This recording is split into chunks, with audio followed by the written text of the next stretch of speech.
Yes, Lebanese वाला हमने complete कर लिया था, राइट। नेक्स्ट हम लोग देख रहे हैं guys,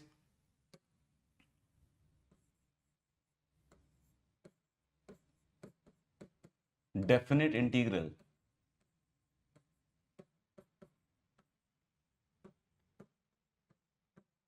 as limit of sum.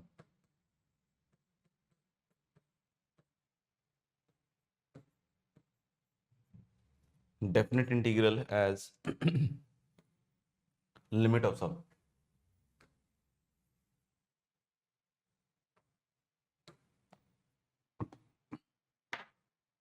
Definite integral as limit of सम।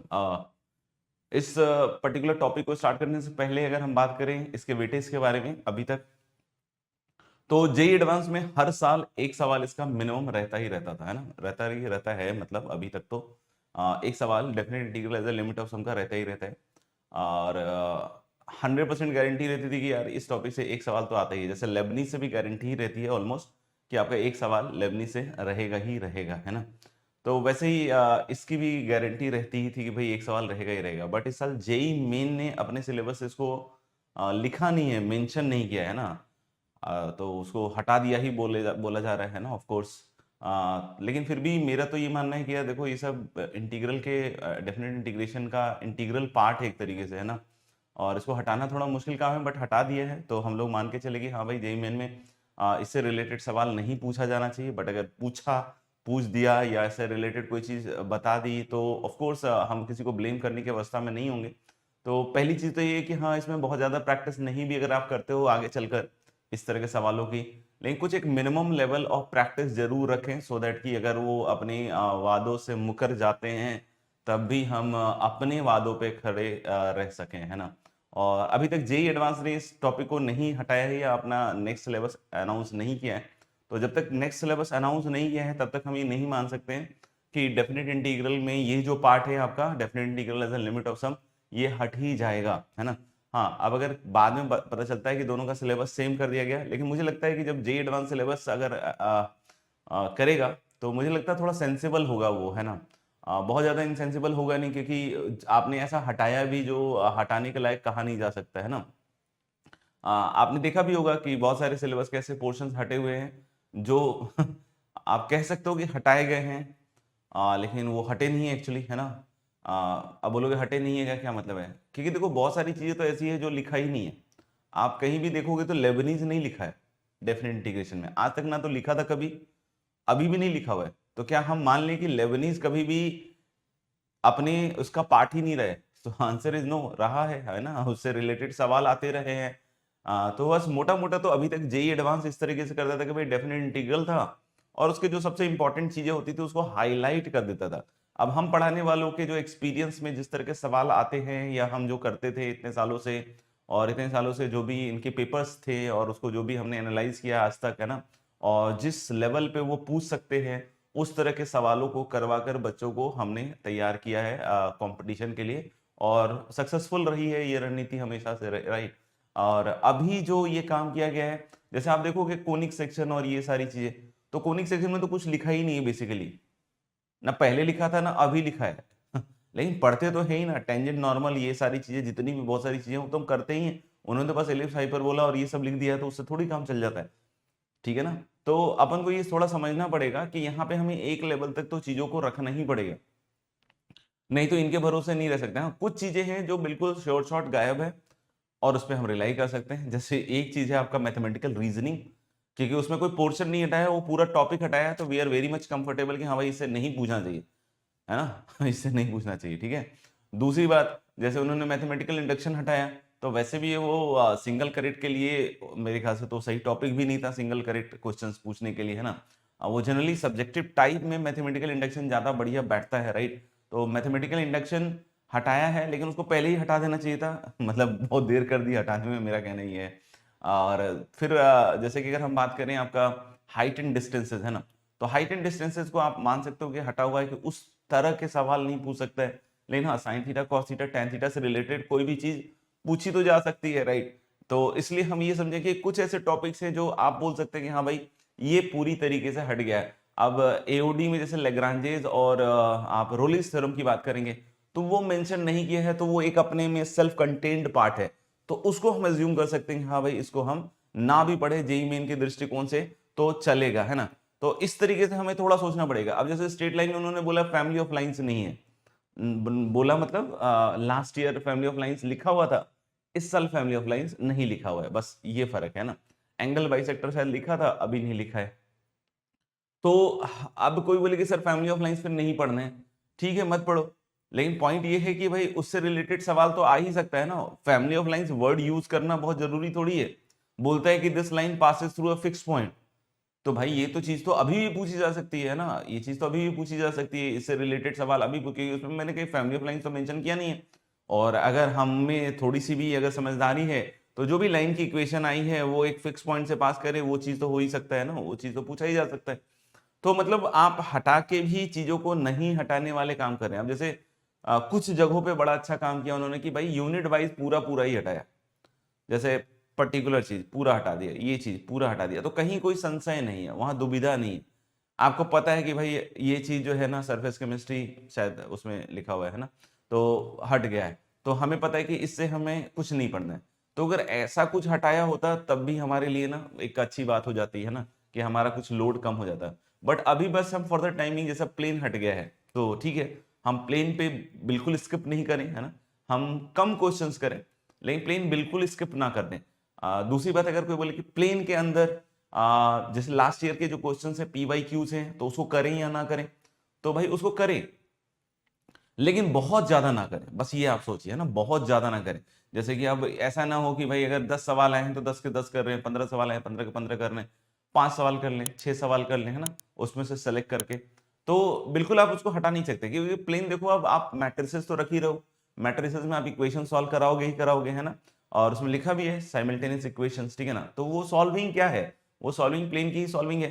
तो बस ये है कि एडवांस स्टेज तक की चीजें हमें नहीं सोचनी है, हम थोड़ा नॉर्मल फॉर्मूला फॉर्मूला बेस्ड ही रखें उस चीज को, तो बेटर रहेगा, राइट। तो जैसे अब वो प्लेन वाली बात आ गई है ना, तो वो प्लेन है। अब जैसे वेक्टर में एसटीपी और वीटीपी बिल्कुल हटा दिया गया है, तो वहां थोड़ा थोड़ा लगता है कि हाँ चलो ठीक है, एसटीपी वीटीपी एक सेपरेट पोर्शन है तो उसको हम हटा के पढ़ सकते हैं ना पूरी चीज को। लेकिन कुछ ऐसी चीजें हैं जिसको बिल्कुल हटा के पढ़ना ना बड़ा कॉम्प्लिकेटेड हो जाएगा, क्योंकि लाइन है, प्लेन है, आप 3D में देखोगे हर जगह वो मिक्स चलता रहता है ना। इनफैक्ट लाइन में भी आप देखोगे सिमेट्रिकल फॉर्म ऑफ लाइन होता है और अनसिमेट्रिकल फॉर्म ऑफ लाइन होता है, ये कहीं नहीं लिखा उन्होंने, आज तक नहीं लिखा है ना। तो लेकिन सवाल तो उसके आते ही हैं। तो अनसिमेट्रिकल फॉर्म ऑफ लाइन क्या है, वो दो प्लेन का लाइन ऑफ इंटरसेक्शन होता है।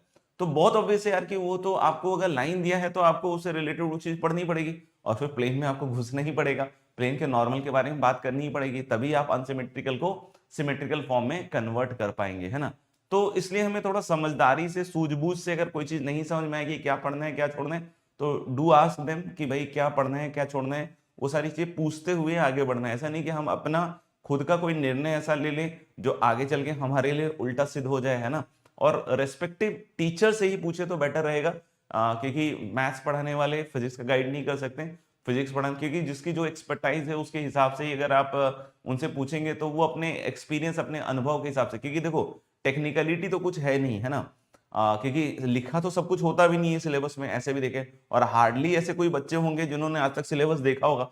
इस बार जरूर जब सिलेबस को बताना था तुम लोगों को कि भाई क्या हटा है क्या नहीं हटा है या इस तरह की चीजें, तो फिर लाइन बाई लाइन दिखाना पड़ रहा था, है ना। तो बहुत सारे बच्चे तो सिलेबस जानते नहीं है, वो तो अपने टीचर के फेथ के ऊपर ही अपनी प्रिपरेशन को रुख करते हैं, राइट। तो इसलिए टीचर का काम यहाँ बहुत इंपॉर्टेंट हो जाता है कि भाई किस तरीके से उस चीज को गाइड करे, ठीक है। तो मेरे ख्याल से बात समझ गए हैं कि इसको भी हमें पढ़ना है, ईमानदारी से काम करना है ना। लेकिन हाँ प्रैक्टिस की जहां बात आएगी तो वहां थोड़ा कम प्रैक्टिस भी करे इस पे तो चल जाएगा, है ना। PYQs में जब इसके सवाल आए तो आप एक दो करके बाकी आप स्किप कर सकते हैं ना। तो इस तरह की चीज है, ठीक है। आई होप आप सभी को बात समझ में आ गई है ना। तो चलिए स्टार्ट करते हैं आज का अपना ये start lecture, definite integral as limit of sum, definite integral as limit of sum. इसमें देखो 12th वाले बच्चों के लिए तो इंपॉर्टेंट है ही, क्योंकि इसके दो पार्ट है, दो पार्ट है। तो दूसरे पार्ट को जिसको हमें पढ़ना है ना जेई में, जेई एडवांस के पॉइंट ऑफ व्यू से, दूसरा पार्ट जो हमें पढ़ना है वो पहले पार्ट को समझने के बाद ही होगा। और वो पहला पार्ट क्या है, इसके मैंने जैसे बताया दो पार्ट है, एक तो होता है जो बोर्ड एग्जामिनेशन में आता है सिर्फ और सिर्फ, ठीक है ना, वो जेई एडवांस नहीं पूछेगा, वो बोर्ड एग्जामिनेशन में बात जेई एडवांस नहीं पूछेगा, और जो जेई एडवांस पूछते हैं वो बोर्ड नहीं पूछेगा, है ना। तो बिल्कुल फिक्स है ना। और जो इसमें आता है आपका बोर्ड एग्जामिनेशन में जो सवाल आता है वो 5-6 नंबर का रहता ही रहता है सवाल, है ना। जैसे मान लीजिए कि उसमें आपको ऐसा पूछ दे कि इंटीग्रल 0 से 1 e की पावर x dx, ऐसा पूछ दे, ठीक है। तो इंटीग्रल 0 से 1 e की पावर x dx, इंटीग्रल 0 से 1 e की पावर x dx, इसमें कहता है कि फाइंड दिस इंटीग्रल यूजिंग, है ना, ध्यान सुनिएगा, find this integral using first principle, find this integral using first principle. तो अगर कोई कहता है कि find this integral using first principle, तो आप देख सकते हैं कि this is e raise to the power x 0 से 1, और ये e की पावर 1 माइनस e की पावर 0 दैट इज 1। आपने जैसे ही ये काम कर दिया, आपको पूछा था कि find the integral using first principal, आपने जैसे ही ये काम कर दिया, ये 5 से 6 नंबर का सवाल है बाबू। आपको इसको काट के सीधा सीधा 0 कर देगा। कोई बोलेगा गलत है क्या सर? गलत नहीं है, लेकिन जो पूछा गया है वो नहीं किया आपने। पूछा गया है by first principal, this is not the first principle, this is not the first principle. तो अब यहां समझना पड़ेगा कि what is the first principle. हम फर्स्ट प्रिंसिपल से किसी भी डेफिनेट इंटीग्रल को कैसे इवेल्युएट करते हैं, ये चीज हमारे को यहां समझना बहुत जरूरी है। और वो पूरा जब आप लिखिएगा तब आपके 5 से 6 नंबर एंश्योर हो पाएंगे। उसमें भी लैंग्वेजेस वगैरह का रोल काफी इंपॉर्टेंट रहता है, तब जाके आप समझिए कि आपको 5 से 6 नंबर पूरे पूरे मिल पाएंगे। अगर आपने ये काम किया है तो आप घर में रिजल्ट आने के बाद बस एक ही चीज बोल सकते हैं कि पता नहीं नंबर कहाँ काट दिया, सब तो सही करके आए थे, लगता है रीचेकिंग में कॉपी डालना पड़ेगा, है ना। और उसके बाद भी जब रीचेकिंग होने के बाद भी नंबर तो बढ़ा नहीं, पता नहीं एक नंबर काट ही दिया उल्टा। तो इसलिए अपन इस चीज को समझें कि कैसे करना है definite integral as a limit of sum, है ना। Definite integral as a limit of sum में फर्स्ट प्रिंसिपल से कैसे करते हैं ना इंटीग्रल्स को। तो हम लोग यहाँ बात कर रहे हैं दोस्त कि भाई इंटीग्रल ए टू बी, है ना, integral a to b f x d x. मेरे ख्याल से नेक्स्ट पेज पे ले लेते हैं ना, इंटीग्रल ए से b f x d x by first principle, इसके बारे में बात करते हैं, है ना, इंटीग्रेशन बाई फर्स्ट प्रिंसिपल। तो इसमें हम लोग क्या करते हैं कि ए से बी में जैसे हमें इंटीग्रेट करना है, थोड़ा सा ग्राफ व्राफ बना के दिखा दीजिएगा, है ना, तो उनको अच्छा लगेगा, बोलेगा वाह बढ़िया बच्चा।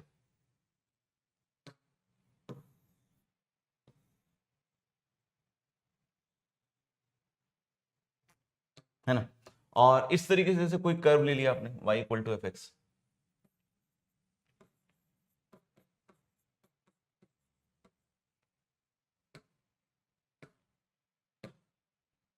ये वाली लाइन है आपकी x इक्वल टू ए, और ये वाली लाइन है x इक्वल टू बी, है ना।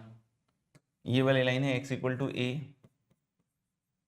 और ये वाली लाइन है x इक्वल टू बी, ठीक है।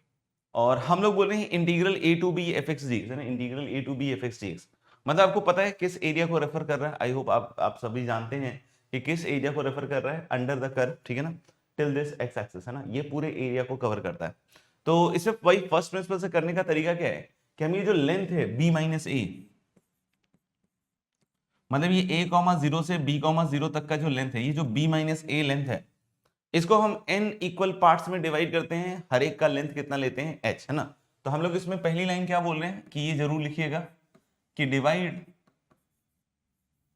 b माइनस ए into n equal parts,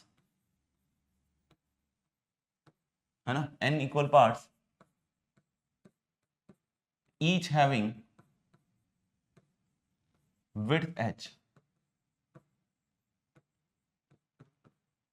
each having width h। तो लेकिन ये जो b माइनस ए लेंथ है, इसको हम लोग n इक्वल पार्ट्स में डिवाइड कर रहे हैं, और हर एक का लेंथ कितने के बराबर लेने वाले हैं गुरु? h के बराबर। तो इसका मतलब एक चीज आ गई यहाँ पे कि b minus a is going to be nh। अब बोलोगे सर ये कैसे आ गया, ये कैसे आ गया? तो भाई हर एक आप देख रहे हो कि विड्थ h है और n इक्वल पार्ट्स में डिवाइड किया है, तो आप ऐसे सोचो ना कि b minus a upon h has to be n।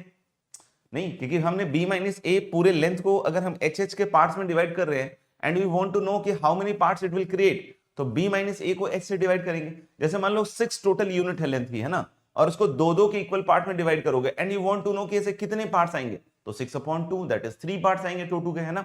तो वैसे b माइनस ए लेंथ है, और उसको आप क्या कर रहे हो कि एच एच विड्थ में बांट रहे हो, है ना, तो कितने पार्ट्स आएंगे, तो b minus a upon h has to be n, so b minus a equal to कितना हो जाएगा nh। तो मेरे ख्याल से ये रिलेशन आपको समझ में आ गया होगा, और and this is a very important relation guys, है ना, this is a very important relation जो आगे चल के आपकी हेल्प करेगा।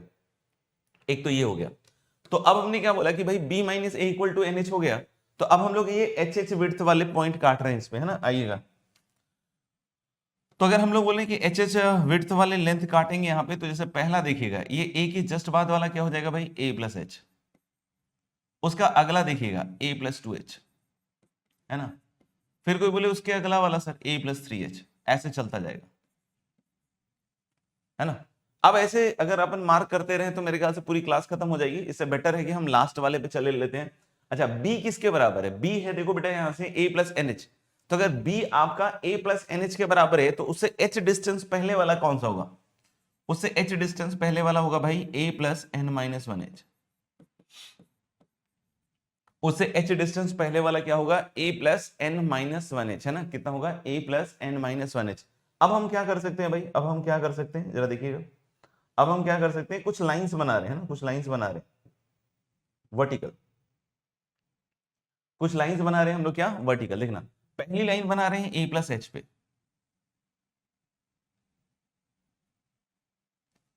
दूसरी लाइन बना रहे हैं हम लोग a प्लस टू एच पे, तीसरी लाइन बना रहे हैं हम लोग a प्लस थ्री एच पे, ऐसे करके हम लाइंस बनाते जा रहे हैं ना। तो फिर से अगर ऐसे बनाते रहेंगे तो बहुत समय निकल जाएगा। अब एक लास्ट वाला बना ले, है ना, ऐसे देख लो। तो क्या हुआ भाई अभी तक के प्रोसेस में कि जो b माइनस ए लेंथ था, a से b वाला लेंथ था, उसको हमने n equal parts each having width h में डिवाइड किया, वहां से मुझे एक रिलेशन मिला क्या, b minus a equal to n h. फिर मैंने यहाँ पे प्लॉट करना चालू किया, a के जस्ट बाद एच एच यूनिट पे a plus h, a plus two h, a plus three h, और b से जस्ट पहले वाला आएगा a plus n minus one h. क्यों, क्योंकि b खुद किसके बराबर है, a प्लस एन एच, तो उससे h पहले आएगा, मतलब a plus n minus one h. अब अगर हम बात करें तो यहाँ पे हमने वर्टिकल लाइंस बना दी हैं, क्या बना दिए, वर्टिकल लाइंस, है ना। अब देखिएगा हम यहाँ पे कुछ रेक्टेंगल्स बनाने वाले हैं, हम लोग यहाँ पे कुछ रेक्टेंगल्स बनाने वाले, जैसे पहला रेक्टेंगल देखिएगा ये ऐसा बनेगा, ये थोड़ा सा ऐसा करके कुछ आएगा,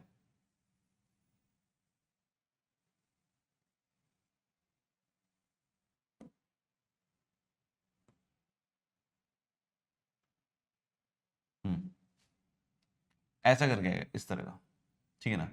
इस तरीके से इधर भी आएगा, है ना, आप देखते रहिएगा, है ना, आराम से।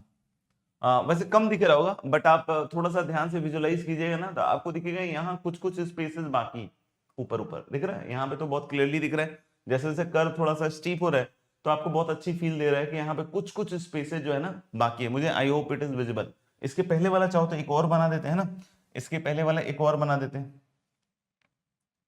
ठीक है। तो यहाँ भी आपको बिल्कुल विजिबल अच्छे से होगा, है ना, कि जैसे यहाँ पे एक लाइन बनाए, आप देख रहे हैं यहाँ पे कुछ कुछ पार्ट जो है ना वो बचेगा, यहाँ भी बच रहा है लेकिन बहुत छोटा पार्ट है ना, यहाँ बहुत महीन पार्ट है।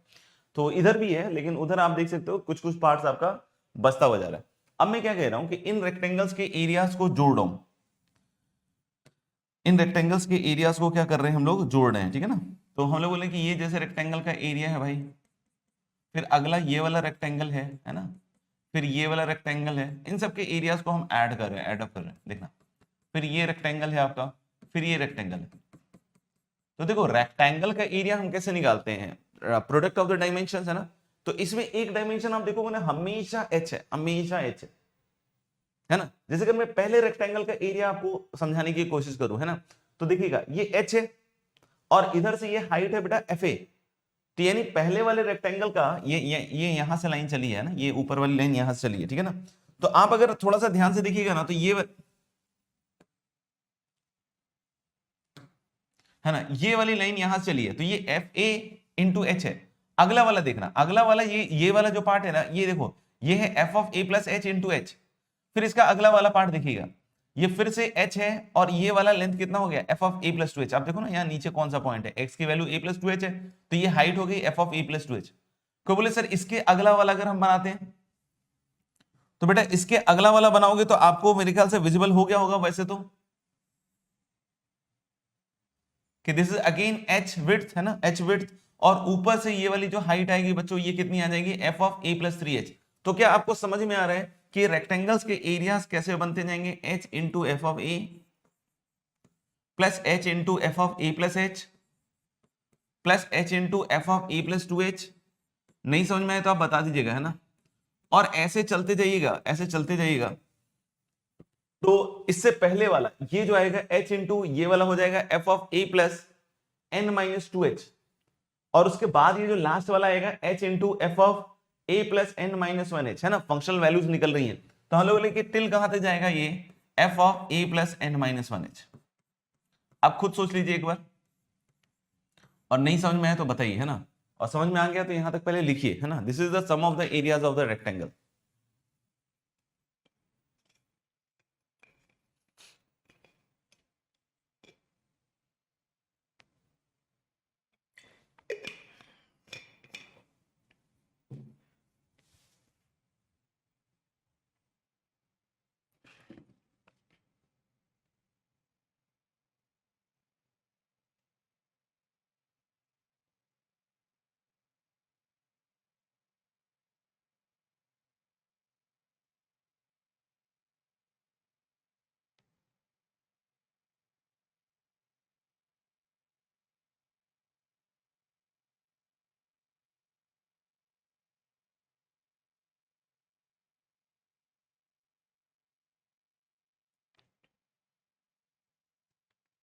ठीक है, ठीक है।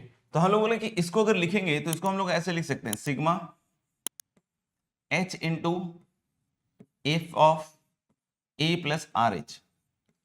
और r की वैल्यू कहां से कहां तक जाएगी भाई, 0 से लेकर n माइनस 1 तक जाएगी। r की वैल्यू कहां से कहां तक जाएगी, 0 से n माइनस 1 तक जाएगी, है ना। देख रहे हैं ना, h तो सब में ही है, और f of a plus r H, तो r इक्वल टू 0 रखिएगा तो f ऑफ a 1 रखिएगा तो f of a plus h 2 रखिएगा तो f of a plus 2h, और n माइनस 1 रखिएगा तो ये sum of the areas of these rectangles हैं। क्या मैं बोल सकता हूं कि this is equal to a to b f x d, सोच के बताइएगा, है ना। कैन आई से कि this is equal to a से b एफ एक्स डी, क्या ये इसके बराबर होगा, will it be equal to this sum of the areas of the rectangle?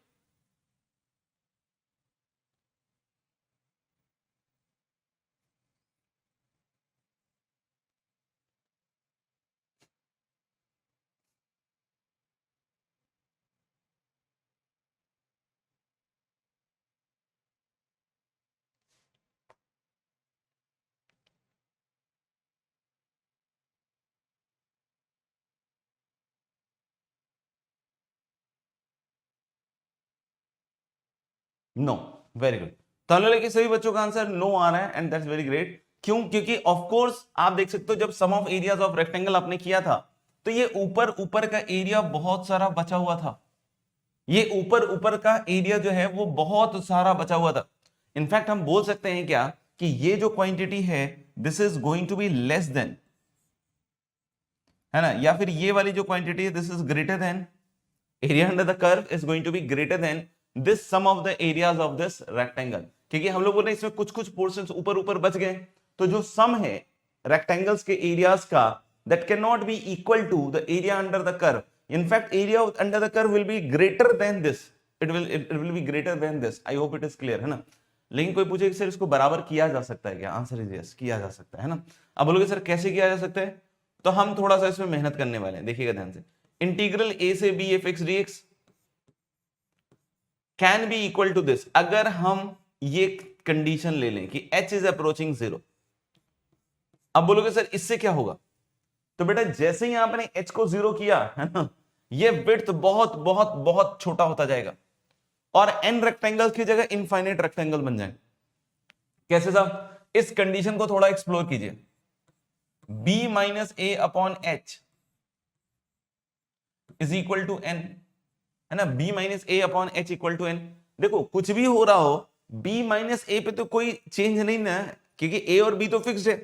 तो अगर a और b फिक्स है तो b minus a is always a fix length, इसको हम चेंज नहीं कर सकते हैं, we can not alter this, right. हाँ, h अगर 0 जाता है तो b माइनस ए फिक्स्ड है, और नीचे वाली क्वांटिटी अगर 0 जा रही है तो n ऑटोमेटिकली इंफिनिटी चला जाएगा। मतलब हम लोग क्या कह रहे हैं कि जैसे ही मैंने विड्थ को छोटा छोटा छोटा मतलब जीरो कर दिया बट नॉट जीरो, है ना, very close to zero but not zero, तो ऑफ कोर्स यहाँ पे इनफाइनाइट रेक्टेंगल्स बन जाएंगे और ये जो ऊपर ऊपर वाला जो एरिया बच गया था वो अब खत्म हो जाएगा। क्यों? क्योंकि जैसे ही ये दोनों लाइन बिल्कुल पास पास आएगा तो अपने आप ऊपर वाला एरिया जो बच गया था वो साफ हो जाएगा। यानी कि this can be equal to this, अगर हम इसमें कंडीशन लगा दें limit h is approaching zero, या फिर आप लगा सकते हैं क्या, n इज अप्रोचिंग इंफिनिटी।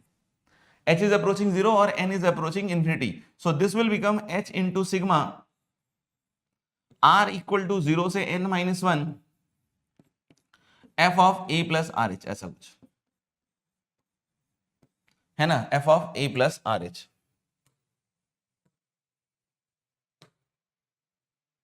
ठीक है भाई, देख लीजिए एक बार।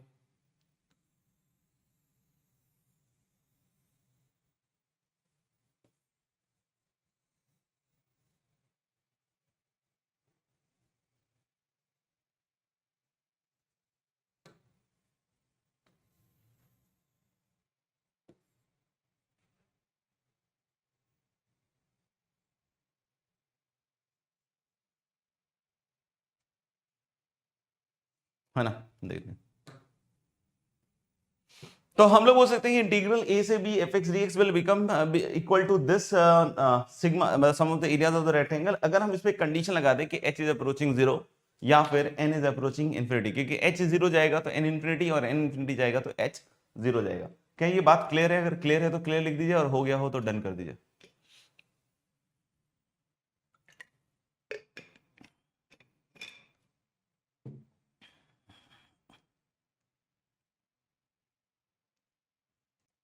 तो इसी को कहते हैं कि definite integral as limit of sum, है ना, क्योंकि इधर लेफ्ट हैंड साइड जो लिखा हुआ है that is a definite integral और इधर उस डेफिनेट इंटीग्रल को हम निकाल रहे हैं एज व्हाट, लिमिट ऑफ सम। मतलब एक सम लिखा हुआ है और उस सम का क्या निकाल रहे हैं, लिमिट निकाल रहे हैं, है ना। तो इसलिए बोलते हैं definite integral as limit of sum, क्योंकि इधर की साइड क्या लिखा हुआ है, सम लिखा हुआ है और फाइनली हम उसके लिमिट को निकालकर फिर हम उस डेफिनेट इंटीग्रल के वैल्यू को कैलकुलेट कर रहे हैं, राइट। चलिए जरा देखते हैं e की पावर x वाला जो हमारा सवाल था उसको हमें कैसे मैनेज करना है, राइट।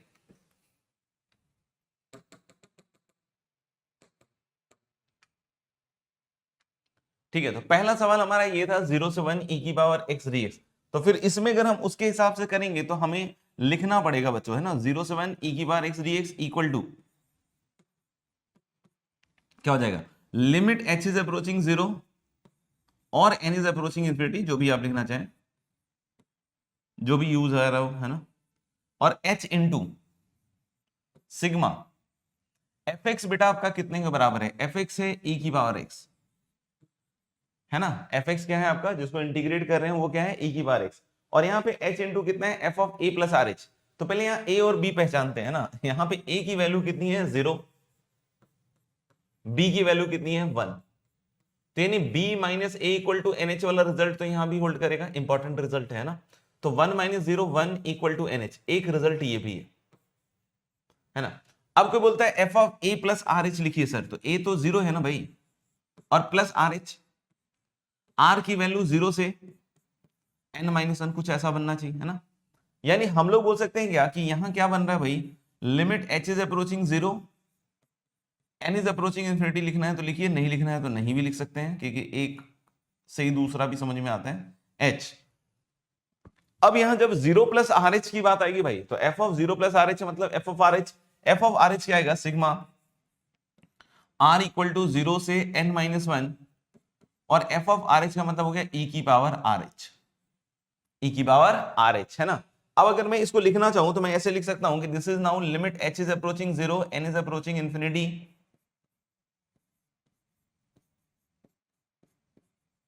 देख रहे हो। और हम लोग बोल सकते हैं कि now this is h into, है ना। अब ये देखना r इक्वल टू 0 से चालू होगा तो 1, 1 पे e की पावर h, 2 पे e की पावर 2h, और ऐसे करते करते चलेगा e की पावर n माइनस 1h, है ना। अब हम लोग बोल सकते हैं क्या कि इसका तो एक जीपी टाइप का ही दिख रहा है मेरे को मसाला, तो लिमिट h इज अप्रोचिंग 0 और n इज अप्रोचिंग इंफिनिटी, जो भी लिखना चाहें। Now this is h into, है ना, अब आप देखो इसका कॉमन रेशियो क्या है, कॉमन रेशियो है बेटा e की power h, number of terms कितने हैं n, क्योंकि 0 से n-1 तक चल रहे हैं तो नंबर ऑफ टर्म्स कितने हैं n, तो हम लोग ऊपर क्या लिखते हैं r की पावर n, r की पावर n मतलब e की power h is r common ratio की पावर n-1 अपॉन e की पावर h-1। जिन बच्चों ने लिमिट्स पढ़ा है अच्छे से है ना और उनको याद भी है ढंग से, तो उनको याद आ जाएगी ये बात कि सर ये वाली जो लिमिटिंग वैल्यू होती है h अप्रोचिंग 0 पे, ये वाली लिमिटिंग वैल्यू होती है 1, है ना। और यहां पे देखिएगा, यहां पे इनका प्रोडक्ट बन जाएगा NH, तो अब आपके पास ये वाला रिजल्ट बड़ा काम का होगा, क्योंकि NH की वैल्यू कितनी है 1। ध्यान से देख लीजिएगा, ये वाली लिमिटिंग वैल्यू कितनी हो गई, हमने पढ़ा हुआ है, इसकी लिमिटिंग वैल्यू हो गई 1, और यहां e की पावर NH हो रहा है, और NH कितने के बराबर है 1, तो यहां पे डायरेक्टली इसका आंसर क्या आएगा e-1, यहां डायरेक्टली इसका आंसर क्या आएगा e-1। तो यानी आप समझ रहे हैं कि अगर आपको बोलता है कि भाई integrate it using first principal और आपने ये वाला काम किया है, तो सोच लीजिए आपने क्या किया है ना। कोई बोले कि सर डायरेक्टली इस फॉर्मूले का इस्तेमाल करते हुए आगे बढ़ना है, नहीं भाई, आपको ये पूरी चीज समझा के लिखनी पड़ेगी कि भाई इसको हम n इक्वल पार्ट्स में डिवाइड करके यहां तक आएंगे, है ना, और बाकी नंबर जैसा है उसके हिसाब से ही हमें काम करना पड़ता है। कोई बोले सर 2 नंबर में आ गया था हमारा, तो हाँ आप यहाँ पे ये यूज करते हुए आगे बढ़ सकते हैं। किसी को लग रहा नहीं सर 5-6 नंबर का सवाल आया, तो पूरा इस तरीके से आपको समझाते हुए इस फॉर्मूले तक पहुंचने के बाद इस फॉर्मूले के इस्तेमाल से फिर आप इस इंटीग्रल को कैलकुलेट करके दिखाइएगा। तो इसकी थोड़ी प्रैक्टिस करनी पड़ेगी so that you can be really fast at that time without missing any kind of content, तभी आपको उस पूरे 5-6 नंबर का हकदार माना जाएगा, राइट। तो मेरे ख्याल से क्लियर है, लिख लिया हो तो बता दीजिएगा।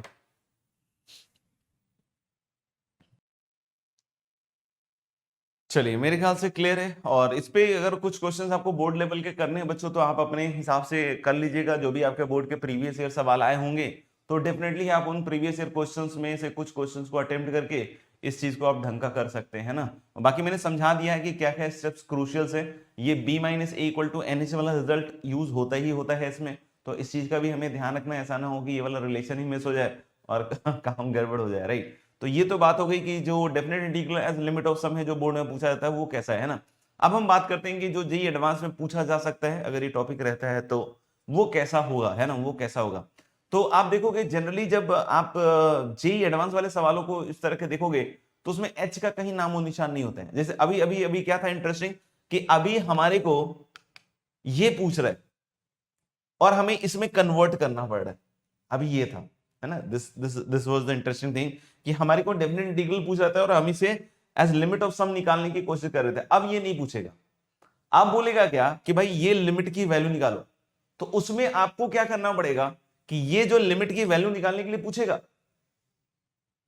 राइट, तो इसको आपको डेफिनेट इंटीग्रल में कन्वर्ट करके इसकी वैल्यू निकालनी होगी। मतलब समझ रहे हो, ठीक उल्टा प्रोसेस है कि अब जो सवाल पूछा जाएगा वो इधर से नहीं पूछा जाएगा, वो सवाल आपका इधर से आएगा और इस सवाल को फिर आपको एज इस इंटीग्रल में बदलते हुए फिर उसका आंसर करने के लिए पूछा जाएगा, फिर उसका आंसर करने के लिए पूछा जाएगा। लेकिन जब आप उस सवाल को देखिएगा, उसका बेसिक उसका फॉर्मेट देखिएगा या उसकी शक्ल देखिएगा, तो उस सवाल में कहीं भी आपको एच नहीं दिखेगा, उस सवाल में कहीं एच नहीं दिखेगा, वो पूरा सवाल एन के टर्म में ही रहेगा, वो पूरा सवाल किसके टर्म में रहेगा, एन के टर्म में ही रहेगा। तो फिर मैं आपको वही डायरेक्ट फॉर्मेट बताता हूं, उसका प्रारूप बतलाता हूं ताकि आप उसको डायरेक्टली डेफिनेट इंटीग्रल में कन्वर्ट कर लें, है ना, डायरेक्टली इसको डेफिनेट इंटीग्रल में क्या कर लें, कन्वर्ट कर लें, ठीक है। तो अब हम उल्टा प्रोसेस करने वाले हैं, इधर से इधर जाने वाले हैं, राइट। तो चलिए देखते हैं, ठीक है ना। तो इसमें हम लोग क्या कह रहे हैं, सुनना ध्यान से, कि हम इसमें कुछ चेंजेस कर रहे हैं, इसमें कुछ चेंजेस कर रहे हैं। जैसे हम ए को 0 सेट कर रहे हैं, बी को 1 सेट कर रहे हैं, पहली चीज है ना, ये चेंज कर रहे हैं। ए को हमने 0 सेट कर दिया और बी को हमने क्या सेट कर दिया साहब, 1 सेट कर दिया। तो जो b-a जिसको हम NH कह रहे थे, ये रिजल्ट था हमारे पास ऑलरेडी b-a = NH। तो यहां से जो 1 - 0 दैट इज 1 है, वो किसके बराबर आ जाएगा, NH, वो किसके बराबर आएगा, NH। तो हम लोग बोलेंगे जो 1 = NH रिजल्ट है, इसी का इस्तेमाल करते हुए हम H मुक्त बनाएंगे, है ना, H से फ्री बनाएंगे। तो जहां जहां H होगा मेरे भाई, उसको आप किससे रिप्लेस कर दीजिए, 1/n, 1/, ठीक है। H जहां जहां होगा उसको किससे रिप्लेस कर दीजिए, 1/n। तो चलिए इसको पकड़ते हैं इधर वाली साइड को। तो लिमिट H इज अप्रोचिंग 0 और n इज अप्रोचिंग इंफिनिटी, तो बच्चों मैंने बतलाया कि h नहीं रहना चाहिए, तो अब आप सिर्फ लिखिएगा limit n is approaching infinity. अब आप सिर्फ क्या लिखिएगा, limit n is approaching infinity. अच्छा, अब ये जो h है, h किसके बराबर है, 1/n, तो यहां लिख दिया 1/n। Sigma r equal to 0 से n-1, इसमें कोई तकलीफ नहीं है, इसमें कोई तकलीफ नहीं है। सिग्मा r इक्वल टू 0 से n-1। अब यहां देखना, अब यहां पे लिखा हुआ है भाई f of a plus r H, a 0 है और h 1/n है, तो ये f ऑफ पहले RH हुआ और h की जगह जैसे 1/n रखा तो ये बन गया बच्चों f ऑफ r/n, ये बन गया, ये बन गया, है ना। अब देखो इसमें सब जगह n है, h कहीं भी नहीं है ना। और इक्वल टू क्या हो जाएगा, इक्वल टू हो जाएगा आपका integral a was 0 b was 1, तो 0 से 1 fx dx। और यही तुम्हें काम आएगा, यही तुम्हें काम आएगा, है ना, यही तुम्हें काम आएगा। कैसे काम आएगा उस पर मैं थोड़ी चर्चा करता हूं आपको, ताकि आपको अप्लाई करने में दिक्कत कम से कम आए, बट फिर भी हो सकता है दिक्कत अप्लाई करने में, लेकिन जब हम प्रॉब्लम प्रैक्टिस करेंगे तो फिर वो भी दिक्कत खत्म हो जाएगा आपका, है ना, फिर वो भी दिक्कत आपका खत्म हो जाएगा। तो प्रॉब्लम प्रैक्टिस के टाइम में जो प्रॉब्लम है ना, या कोई एप्लीकेशन की प्रॉब्लम रह जाएगी तो वो खत्म हो जाएगी आपकी, राइट। लेकिन हम एक बार इसको समझ तो ले, है ना, एक बार इसको समझ तो ले, जो करना है देखना, ध्यान से सुनना। तो हमारे पास जो क्वेश्चन आएगा वो लिमिट का क्वेश्चन आएगा, पहली चीज, है ना, वो बता के नहीं आएगा कि भाई मुझे definite integral as limit of sum में कन्वर्ट करो। तो प्योरली ये क्वेश्चन लिमिट का निकलेगा, है ना। अब यहां पे देखो, तर्क देने के लिए कोई ऐसा भी तर्क दे सकता है कि सर ये तो फिर तो लिमिट का सवाल हो गया ये तो फिर लिमिट का सवाल हो गया, तो ये लिमिट का सवाल, तो लिमिट तो मना ही नहीं किया है जेईई मेन ने, तो लिमिट के हिसाब से तो पूछ ही सकता है। तो भाई देखो, डर के हिसाब से तो हम ये बोल सकते हैं ना, लेकिन अब डेफिनेट इंटीग्रल लिमिट ऑफ सम उसने पूरा वर्ड हटाया, तो आप इस चीज को समझिएगा कि, है ना, कि अगर उसने हटाया है या वाकई हटाया या नहीं हटाया, वो तो उसका पेपर देखने के बाद ही समझ में आएगा। इसलिए मैं उसको स्किप करने की सलाह नहीं दे रहा हूं, इसीलिए क्योंकि ये बोल दे कोई सवाल कि सर ये तो लिमिट का सवाल था, है ना और डेफिनेट इंटीग्रेशन तो पढ़ना ही है, ऐसा थोड़ी कि डेफिनेट इंटीग्रेशन नहीं पढ़ना है, और लिमिट का सवाल तो पूछ ही सकते हैं, तो पूछ दिया ये भाई साहब। लेकिन कॉन्सेप्ट तो इसका क्या है, ये जो हमने सिखाया वो है कॉन्सेप्ट, समझ में आएगा। अब देखना, अब सुनना बात को, है ना। तो हम लोग बोले क्या कि ये लिमिटिंग वैल्यू निकालनी है, ये लिमिटिंग वैल्यू निकालनी है भाई साहब, ये दिया रहेगा सवाल में। तो सबसे पहला काम होगा आपका उस सवाल को इस फॉर्मेट में कन्वर्ट करना, बिल्कुल हूबहू ऐसा ही फॉर्मेट होना चाहिए ना, 1/n होना चाहिए, अंदर f of function of r/n होना चाहिए, जहां जहां r है उसके नीचे n होना चाहिए, r/n होना चाहिए, और r की वैल्यू 0 से n-1 नहीं, कहीं से भी कहीं तक जा सकती है ना, कोई बोले 1 से 5n तक जा सकती है क्या, हाँ कुछ भी जा सकती है। ये कहां से कहां तक जाता है उससे कोई फर्क नहीं पड़ता, लेकिन फॉर्मेट ही रहना चाहिए कि limit n is approaching infinity 1/n, और इधर क्या बनना चाहिए, फंक्शन ऑफ r/n, ये सब तय कर लेंगे, है ना। इसके बाद हम ऐसे याद रखेंगे इसको कि 1/n, है ना, 1/n इज कन्वर्टेड टू, है ना, 1/n is converted to dx। अब बोलोगे ये क्या है सर तो देखो बेटा, ये है क्या, discrete sum, left hand side क्या है, discrete sum, and it is a very important formula, पता नहीं कैसे हटाया भगवान जाने, है ना, कितनी बुद्धि है इनकी।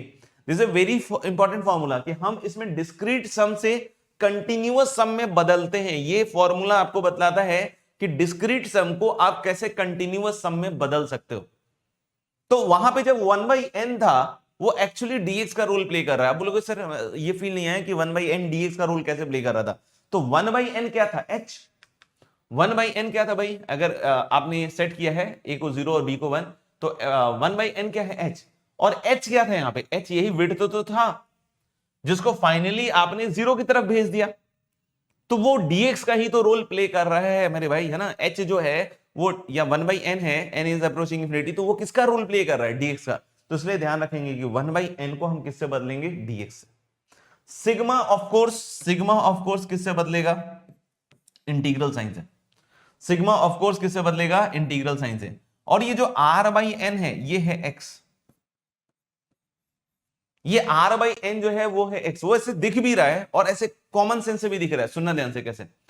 अब देखो r/n x कैसे दिख रहा है, सुनना ध्यान से। जैसे r/n की वैल्यू होगी ना, r/n, तो r की वैल्यू 0 डालोगे आप, r की वैल्यू 0 डालोगे, है ना, और a की वैल्यू मैंने 0 से 1 सेट कर रखा है, यानी आप समझना ये 0 है और ये 1 है। अब ये 0 है, ये 1 है, r की वैल्यू 0 रखोगे तो 0/n, मतलब यहां की वैल्यू पूछेगा। r की वैल्यू 1 रखोगे तो 1/n, आर की वैल्यू 2 रखोगे तो 2/n, और ये बहुत छोटा छोटा पास का फासला है, यानी कि फंक्शनल वैल्यूज बतला रहा है 1/n 2/n 3/n 4/n, है ना, वो रेक्टेंगल वाली फील दे रहा है। समझ में आ रहा है क्या? तो इसलिए हम लोग बोल रहे हैं कि जो r/n है वो x है ना। ये नहीं भी समझ में आया हो तो आपको दिमाग में यही रखना है कि 1/n रिप्लेस टू dx, है ना, sigma replaced by integral r/n replaced by x। अब लास्ट चीज आएगी कि सर ये लिमिट हम कैसे डिसाइड करेंगे? क्या यहां हमेशा r इक्वल टू 0 से n-1 होगा? नो, यहां जरूरी नहीं हमेशा r इक्वल टू 0 से n-1 होगा। तो इस चीज पे लिमिट डिपेंड करेगा। आपको मैंने पहले भी सिखाया कि ये जो लिमिटिंग वैल्यू जो 0 से 1 जाती है वो किसका रेंज है, या वो कौन सा वेरिएबल चेंज करता है? ये जो d के बगल में लिखा हुआ है x, ये जो x है वो 0 से 1 जा रहा है। तो x किसके इक्विवेलेंट है साहब? x इक्विवेलेंट है r/n के। x किसके इक्विवेलेंट है? r/n के। तो x की लोएस्ट वैल्यू चाहिए, x की लोएस्ट वैल्यू चाहिए तो r/n की लोएस्ट वैल्यू चाहिए। x की ग्रेटेस्ट वैल्यू चाहिए, x की ग्रेटेस्ट वैल्यू चाहिए तो r/n की ग्रेटेस्ट वैल्यू चाहिए। बहुत सिंपल बात बता रहा हूं, बहुत सिंपल बात बता रहा हूं कि हमें लिमिट कैसे सेट करना होगा, सिंस हमें x की लिमिट तय करनी है कि x की लोअर लिमिट क्या है, x की अपर लिमिट क्या है। तो मैं क्या बोलूंगा कि सिंस x और r/n एक जैसा है तो x की lower limit is same as the lower limit या लोएस्ट वैल्यू ऑफ r/n, और x की जो हाईएस्ट वैल्यू या अपर लिमिट है दैट इज द हाईएस्ट या upper value of r/n। n तो इंफिनिटी जा रहा है, n का तो कोई लेना ही देना नहीं है, तो जो चेंज हो रहा है वो तो r हो रहा है ना भाई। तो r/n की लोएस्ट वैल्यू कब आएगी? जब r की लोएस्ट वैल्यू डालोगे। बहुत आराम समझना, r/n की लोएस्ट वैल्यू और r/n की हाईएस्ट वैल्यू यही निकालना है लिमिट सेट करने के लिए। यहां तक तो बात क्लियर हो गई होगी। तो r/n की लोएस्ट वैल्यू क्या है बेटा? 0 अभी, बाकी वहां जो होगा उसके हिसाब से निकलेगा। तो 0 होगी तो यानी कि 0/n, n इंफिनिटी जा रहा है तो 0/इंफिनिटी इज 0, यानी x की लोएस्ट वैल्यू होगी 0। कोई बोले सर r की हाईएस्ट वैल्यू है n-1, तो यानी r/n की हाईएस्ट वैल्यू होगी n-1/n। ये है r, ये है r, n-1/n। तो अब ये नहीं कि ये आंसर हो गया, नहीं बेटा, n इंफिनिटी भी तो जा रहा है, उसको भी तो देखना पड़ेगा। तो अब अगर n इंफिनिटी जा रहा है तो 1/n 0 जाएगा, यानी इसकी हाईएस्ट वैल्यू क्या आएगी? 1। कोई बोले सर अगर मान लो कि r इक्वल टू 0 से 2n जा रहा था, तो 0 से अगर 2n जा रहा था बॉस, तो 0 पे लोएस्ट वैल्यू 0 आ जाएगी और 2n पे हाईएस्ट वैल्यू 2 आएगी, यानी उस केस में लिमिटिंग वैल्यूज कहां से कहां तक जाएंगी? 0 से लेकर 2। वहां पे कहां से कहां तक जाएगा? 0 से लेकर 2। तो मेरे ख्याल से मैंने एनफ आपको बोल दिया है, और बाकी फिर भी अगर एप्लीकेशन में दिक्कत आएगी तो हम अभी सवाल करेंगे, शायद उससे खत्म हो जाएगी। और बाकी बस इतना ही करना है कि इस फॉर्मेट में बदलना है आपको, सबसे पहला काम। दूसरा काम क्या करना है भाई कि 1/n को dx, r/n को x, सिग्मा को इंटीग्रल, और लोएस्ट और हाईएस्ट वैल्यू या लोअर लिमिट या अपर लिमिट कैसे सेट करेंगे? r/n से बात करेंगे अकेले में, है ना, खुपचे में एकदम r/n से, है ना। r की लोएस्ट वैल्यू डालेंगे, r/n की लोएस्ट वैल्यू आएगी, मतलब x की लोअर लिमिट आ जाएगी। r की हाईएस्ट वैल्यू डालेंगे तो r/n की हाईएस्ट वैल्यू आएगी, वो x की अपर लिमिट को तय करेगा। और limit n is approaching infinity लगाना ना भूलें, है ना। लिख लिया हो तो डन कर दीजिए।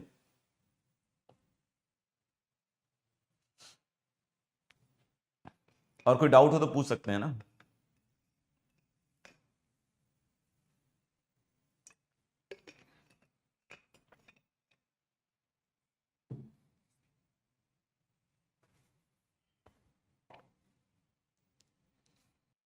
दोबारा देख लीजिएगा वीडियो अगर ज़्यादा दिक्कत होगी तो, और बाकी अगर बहुत ज़्यादा दिक्कत होगी तो फिर आपको याद रखना है कि 1/n को हम आपको याद रखने का तरीका बता रहे हैं कि इसको इससे इसमें कैसे क्या कहते हैं उसको, ट्रांजिशन करना है ना। ट्रांजिशन वर्ड मेरे ख्याल सही है कि इसको इससे इसमें कैसे ट्रांजिट करना है। तो उसके लिए बस आपको याद रखना है कि जो 1/n यहाँ लिखा रहेगा, इनकेस अगर आपने इस फॉर्मेट में बदला और आपने 1/n नहीं लिखा और फिर आपने इधर dx इस्तेमाल कर लिया तो फिर वो बेकार की बात हो जाएगी, है ना। तो 1/n इधर लिखना है, इस फॉर्मेट में कन्वर्ट करना है, और आपको समझना है कि कौन सा पार्ट किस में बदल रहा है। 1/n dx में बदल रहा है, बिल्कुल उसको ऐसे याद ही रखना है ना। r/n किस में बदल रहा है? x में बदल रहा है, और लिमिट्स कैसे तय करनी है उसके बारे में बतला दिया गया है ना। बाकी फिर भी अगर उसको समझना है तो एक बार और वीडियो देख लीजिएगा, है ना, थोड़ा सा। और बाकी नहीं भी समझ में आए तो इससे कोई आपके प्रॉब्लम सॉल्विंग पे कोई असर नहीं आएगा, है ना। बस आप इसको ये याद रखते हुए आगे बढ़िएगा, ठीक है।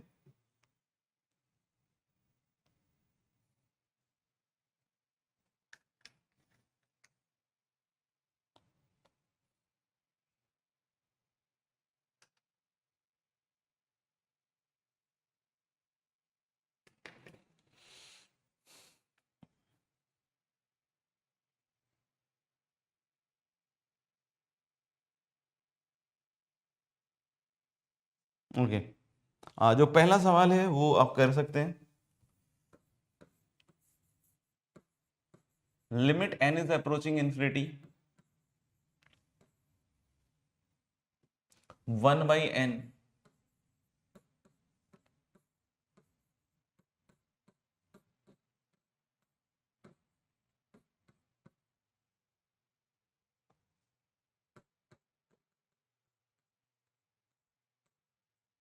टिल 1/4n, है ना। इसकी लिमिटिंग वैल्यू निकालनी है। अब देखो ये सवाल देखकर ऐसा फील ही नहीं आ रहा है कि definite integral is the limit of sum का सवाल है ना। ये देखकर क्या समझ में आ रहा है कि भाई लिमिट का सवाल दिया है।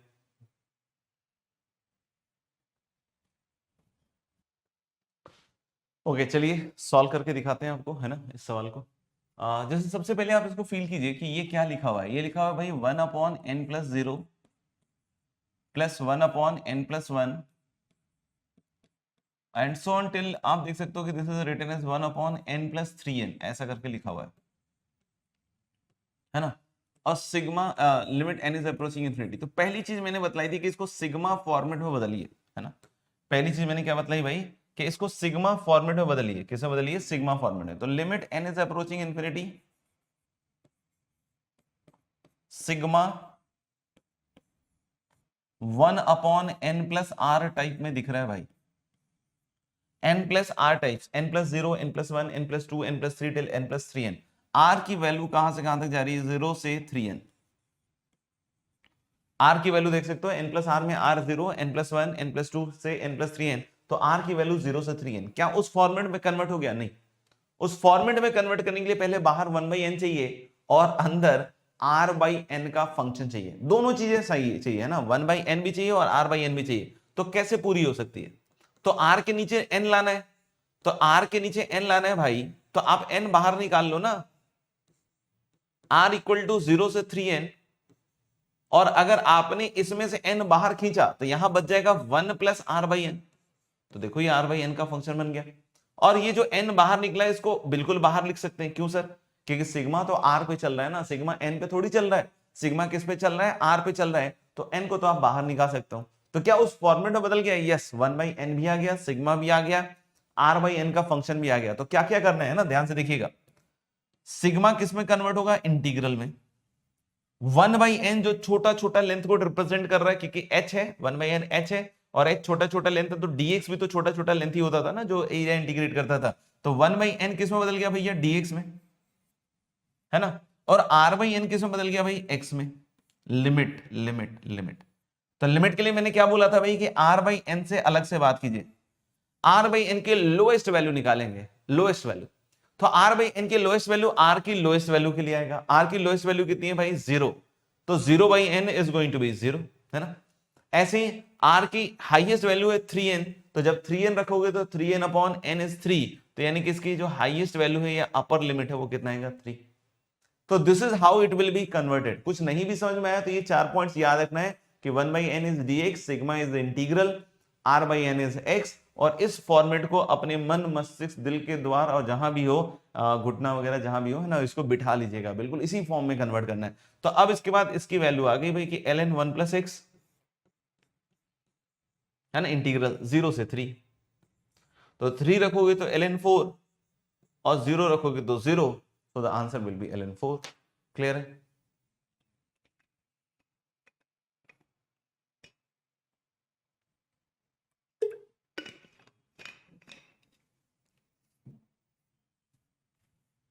देख लीजिए, क्लियर है तो बताइए।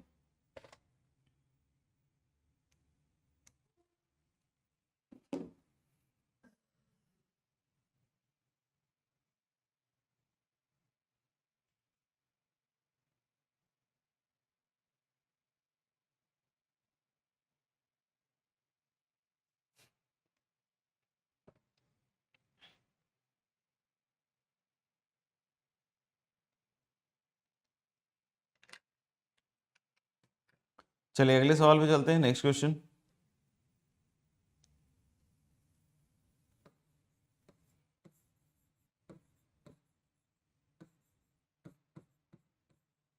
Limit n is approaching infinity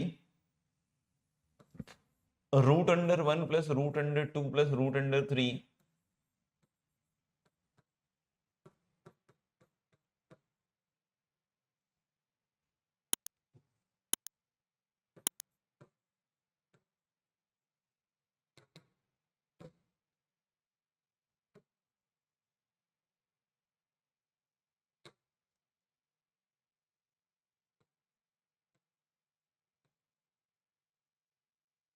okay, solve this.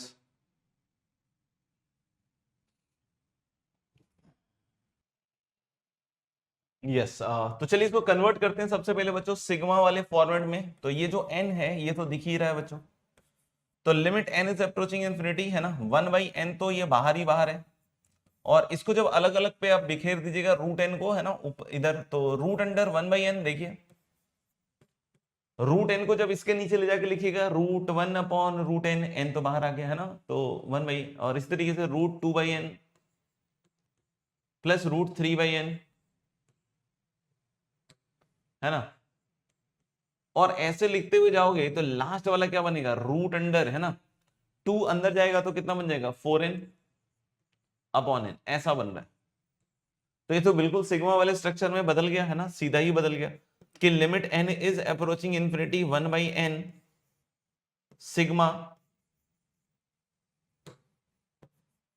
Sigma root under r/n, और r की वैल्यू कहां से कहां तक जा रही है, 1 से लेकर 4n है ना, देखो। तो इस स्ट्रक्चर में फाइनली बदलना है तभी काम बन पाएगा है ना। 1/n को फिर से आप कैसे सोचोगे भैया, dx सिग्मा का फिर से इंटीग्रल, r/n का फिर से x, यानी कि √x हो गया। अब लिमिट के लिए फिर से बात कीजिए, तो r/n पे बात कीजिएगा ना, लोएस्ट वैल्यू r की कितनी हो जाएगी 1, तो 1/n आया। तो कोई बोले सर 1/n रख दे, नहीं भाई n इंफिनिटी भी तो जा रहा है, तो n इंफिनिटी जा रहा है तो 1/n किधर जाएगा 0। अब ऐसे ही r की जब हाईएस्ट वैल्यू 4n रखिएगा तो 4n/n इज 4, तो ये 4 बन जाएगा। यानी ये इंटीग्रल अब आपको इवैल्यूएट करना पड़ेगा, जो बहुत सिंपल है। तो x की पावर हाफ का क्या हो जाएगा, x की पावर 3/2/3/2, तो दैट इज 2/3 है ना, 3/2 नीचे इज 2/3, 0 से 4, 0 पे तो 0 ही है, और 4 की पावर 3/2, तो मुझे लग रहा है 8, सो दिस इज 16/3। लिख लिया हो तो डन कर दीजिएगा है ना, कोई दिक्कत हो तो बता दीजिएगा।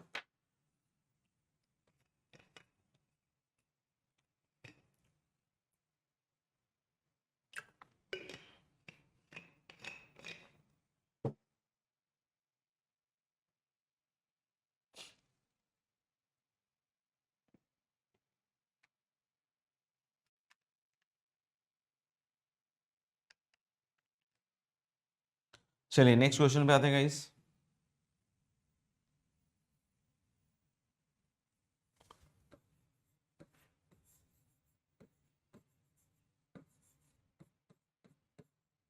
Limit n is approaching infinity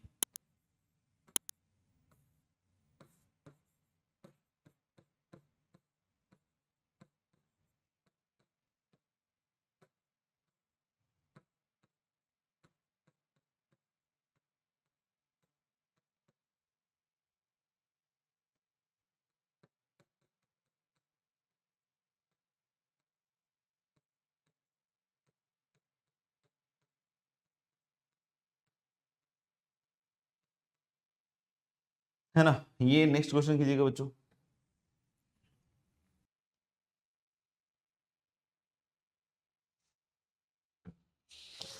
चलिए बच्चों देखते हैं सवाल को भी है ना। वैसे तो कुछ खास नहीं है, सबसे पहले सिग्मा के फॉर्मेट में बदल दीजिए ना। तो सिग्मा के फॉर्मेट में जब आप इसको बदलने की कोशिश कीजिएगा बच्चों, तो सिग्मा ऊपर देखिए n² सब जगह है, तो इधर भी n² चलेगा, नीचे n² प्लस, देखना इसमें भी n² plus n² plus n² plus, तो n² प्लस भी लिखेंगे। यहाँ 1 को 1² है ना, ये 2² है, ऐसे में 3² और ये n-1 का स्क्वायर, तो मुझे लग रहा है कि यहाँ पे हमें r² लिखना चाहिए, और सबकी पावर 3/2 चल रहा है। और r की वैल्यू भाई 1 से लेकर कहां तक जा रही है ना, 1 से लेकर कहां तक जा रही है n-1 तक। r की वैल्यू कहां से कहां तक जा रही है 1 से n। सबसे पहला स्टेप यही है कि सिग्मा में बदल दो, सिग्मा में बदल दो। अब r/n और n वो सब चीजें देखनी पड़ेंगी है ना। तो limit n is approaching infinity, ध्यान से सुनिएगा, ध्यान सुनिएगा, सिग्मा r इक्वल टू 1 से n-1 है ना। ये n² है ना, इसमें तो कोई दिमाग लगाना ही नहीं है, n² वाले में हमें r/n क्रिएट करना है। तो यहां अगर r² है तो r/n क्रिएट करने के लिए r²/n नहीं चाहिए होगा, r²/n² चाहिए होगा। तो n² बाहर निकाल दो इससे, तो जब n² बाहर निकालोगे तो यहां बचेगा 1 प्लस, है ना, n² बाहर निकालोगे तो यहां बचेगा 1 और प्लस क्या बचेगा r²/n², तो ये हो गया r/n का फंक्शन। अब आपने बेटा निकाला क्या था, एन स्क्वायर, है ना, निकाला क्या था, एन स्क्वायर, और पावर क्या है, एन स्क्वायर की पावर 3/2, क्योंकि एन स्क्वायर निकाला आपने, तो एन स्क्वायर की पावर 3/2, तो एन स्क्वायर की power 3/2 is n cube, n square की पावर 3/2, तो 2 से 2 कट जाएगा, तो बचेगा क्या, एन क्यूब। अब ये इससे कैंसिल आउट होके इधर एन ही बचाएगा, तो यही एन तो चाहिए था, तो यानी हम लोग बोल सकते हैं कि बिल्कुल सेट हो गया मसाला। Limit n is approaching infinity 1/n sigma r equal to 1 से n-1 1/1 प्लस r/n का होल स्क्वायर, r/n में बदल गया देखो, और इस पूरे की पावर 3/2, ऐसा। फिर से सिग्मा इंटीग्रल में बदल गया भाई, है ना, सिग्मा किस में बदल गया, इंटीग्रल में बदल गया, 1/n dx में बदल गया, r/n x में बदल गया आपका। मेरे ख्याल से सब क्लियर हो गया होगा, अब कोई अगर कंफ्यूजन था भी तो। और x की वैल्यू फिर से r/n से स्टार्ट हो जाएगी, यस, r इक्वल टू 1 पे 1/n, n अप्रोचिंग इंफिनिटी पे 0। अब मेरे ख्याल से आप समझदार हैं, r/n की highest value r equal to n-1 रखोगे तो उसकी वैल्यू कितनी आएगी, 1। ये इंटीग्रेट करना है भाई, ये इंटीग्रेट करना है, तो या तो x equal to tan theta रख दो या कुटर पुटर लगा दो, दोनों में से कोई भी आप तरीका यूज कर सकते हो, है ना। तो dx is going to be sec square theta d theta, and integral में अब आपके पास 0, और ये π/4 मुझे लग रहा है ना, x इक्वल टू 1 पे ये क्या हो जाएगा, π/4, है ना, और यहां बन जाएगा 1 अपॉन, देखना बच्चों, 1 प्लस tan स्क्वायर थीटा है sec स्क्वायर थीटा, उसकी पावर 3/2 sec क्यूब थीटा, और dx is sec square theta d theta. So this integral is nothing but 0 से π/4 cos थीटा d थीटा। तो cos थीटा का इंटीग्रल आ जाएगा sin थीटा फ्रॉम 0 से π/4, एंड दैट इज 1 अपॉन √2।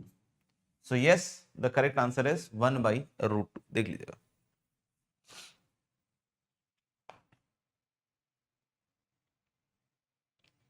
कोई लिख रहा हो तो वेट डाल देना।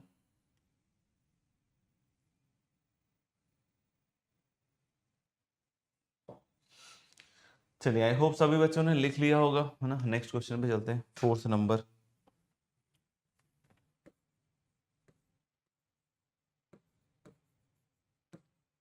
Limit n is approaching infinity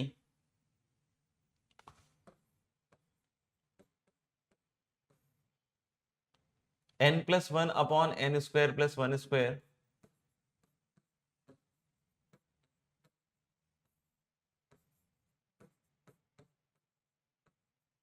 n+2 upon n square plus 2 square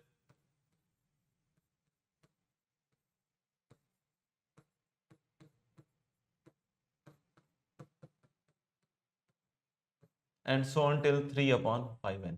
सोचिए, है ना, कैसे कर सकते हैं।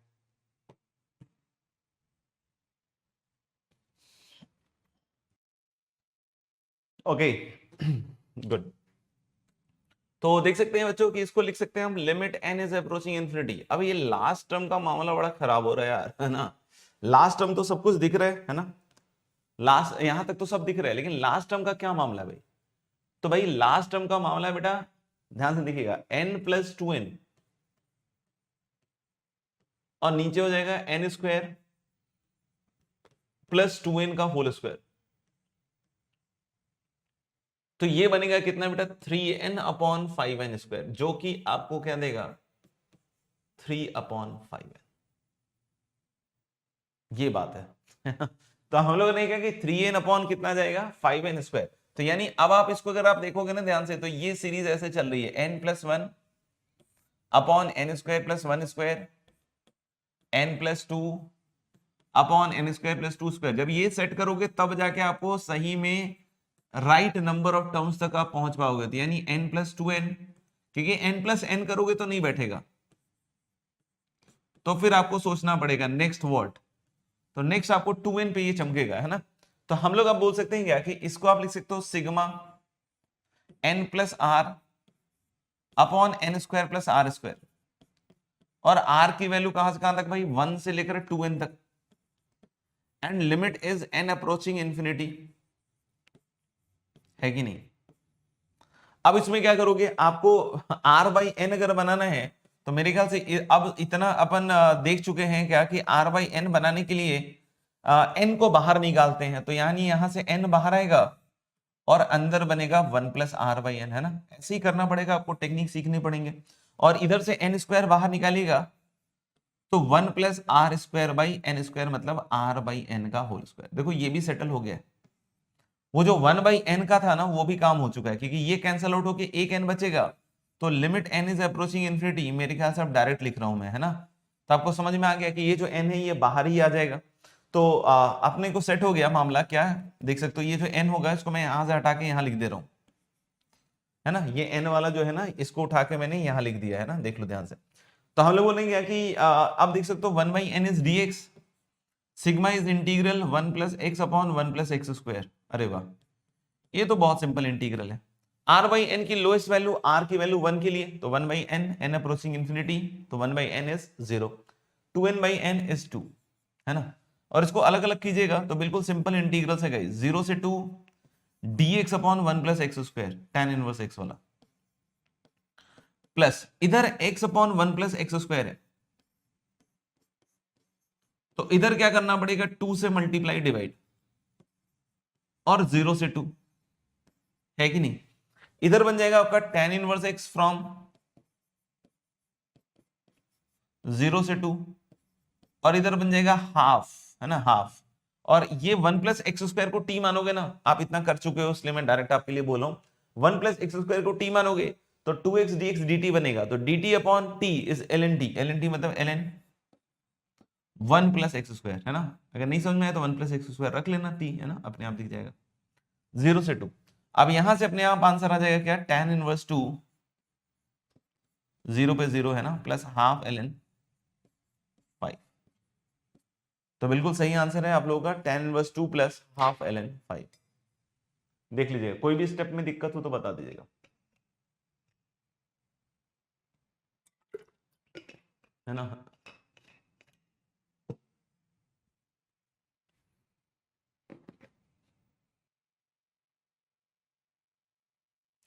ओके डन है, तो आगे बढ़ते हैं थोड़ा सा।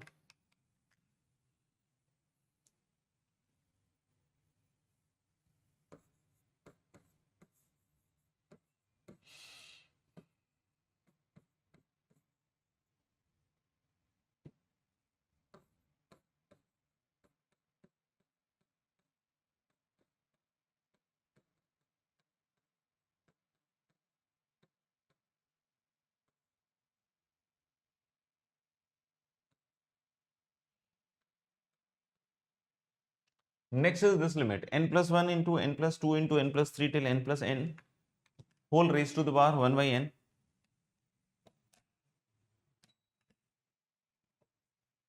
अपॉन n, है ना। इसकी लिमिटिंग वैल्यू निकालनी है बच्चों।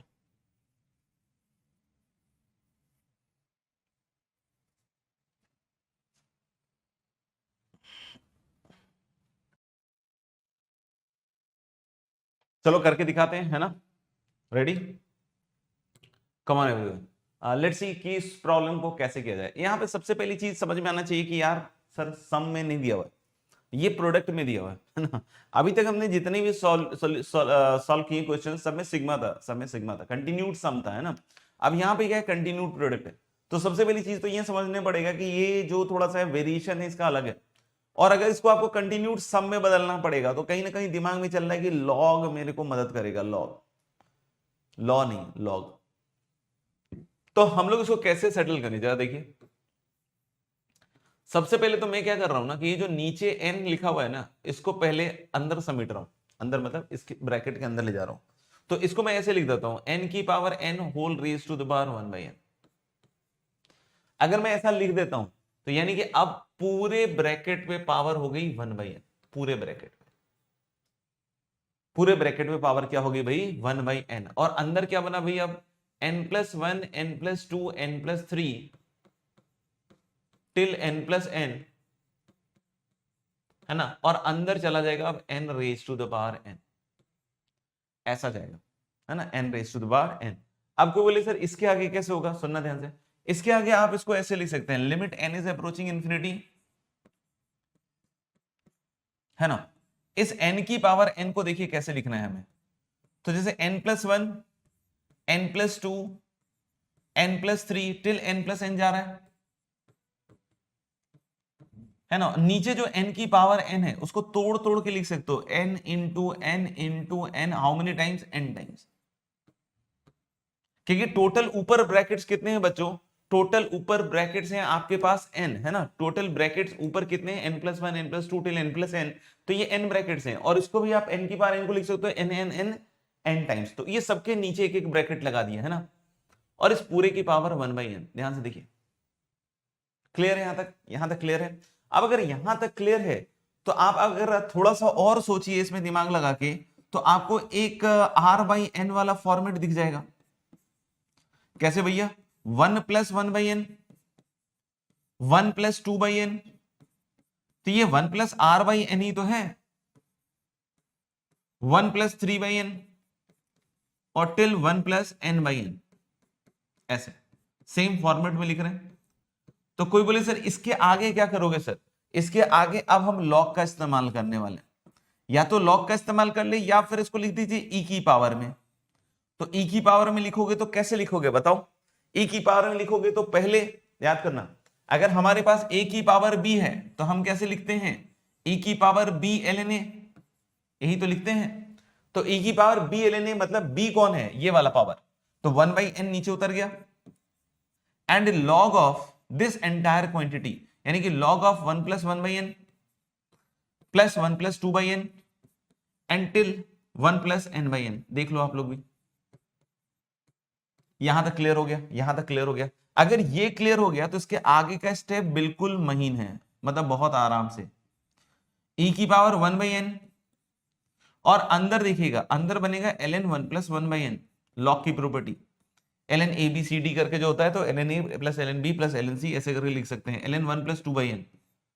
तो क्या लग रहा है कि ये सिग्मा में बदलने वाला है, यस यस यस, और ln 1+n/n। अब बिल्कुल ये समाप्त होने वाला है। अब आप ध्यान से देखिएगा, है ना, अब आप ध्यान से देखिएगा, इसको हम लोग ऐसे लिखते हैं, limit n is approaching infinity, e की पावर 1/n सिग्मा, है ना, sigma ln 1+r/n, ln 1+r/n। और r की वैल्यू देखो 1 2 3 टिल कहां तक जाएगी, n, यानी r की वैल्यू 1 से n। तो ये तो बिल्कुल उसी फॉर्मेट में बदल गया ना दोस्त, इसी फॉर्मेट में बदल गया। ये कैसे लिखेंगे, e की power 1/n into dx sigma into integral r/n into x, तो ln 1+x, और लिमिट्स फ्रॉम 0 से 1, क्योंकि r इक्वल टू 1 पे 1/n, तो 1/n n अप्रोचिंग इंफिनिटी पे 0, और मेरे ख्याल से ये बन जाएगा, है ना।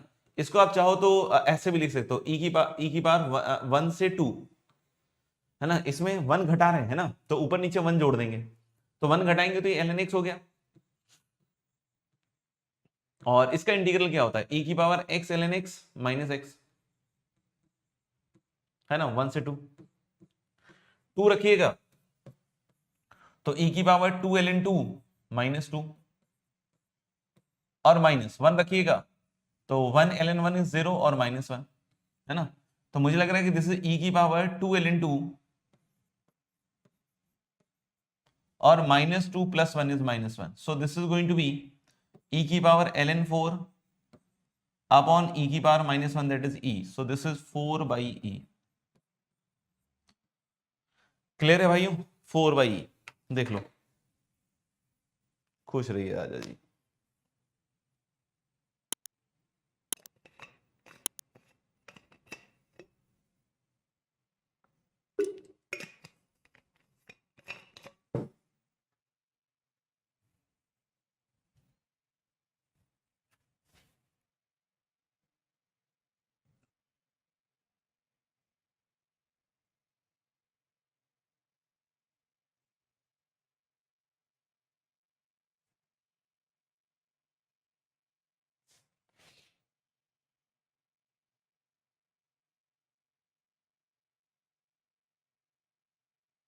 कोई लिख रहा है तो वेट डाल दीजिए, लिख लिया हो तो डन कर दीजिएगा।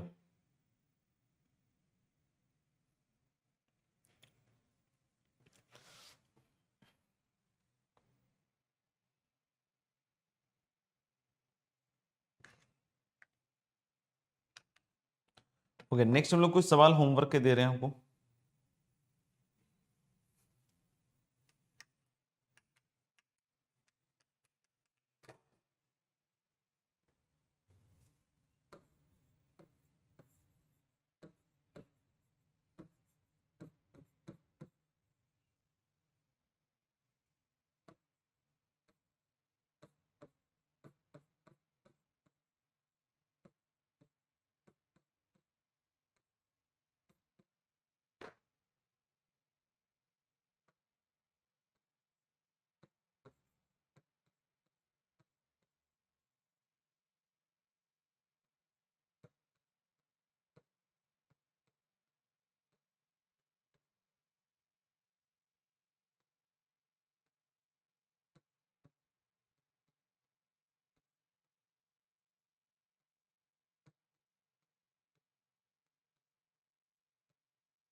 ओके बच्चों, लिख लीजिएगा और इसको कर लीजिएगा, अगली क्लास में डिस्कस कर लेंगे हम लोग।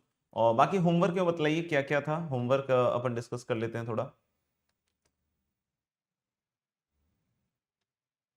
होमवर्क में मेरे ख्याल से एक्सरसाइज 1 था आपका। ओके बताइए बच्चों, इनमें कुछ पूछना हो आपको। एक्सरसाइज 1 में क्वेश्चन नंबर 1 से 26 में कोई पूछना हो तो बताएंगे, एक्सेप्ट 13। और 2 में क्वेश्चन नंबर 13 से 29। थोड़ा फास्ट बतला दीजिएगा तो बढ़िया रहता है ना। बाकी तो आपके ऊपर ही है, और नहीं है तो नो डाउट लिख सकते हैं।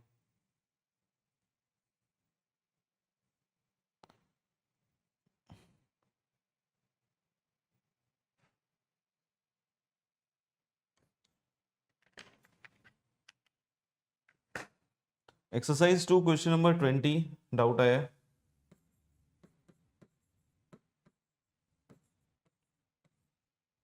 0 से pi ax plus b sec x tan x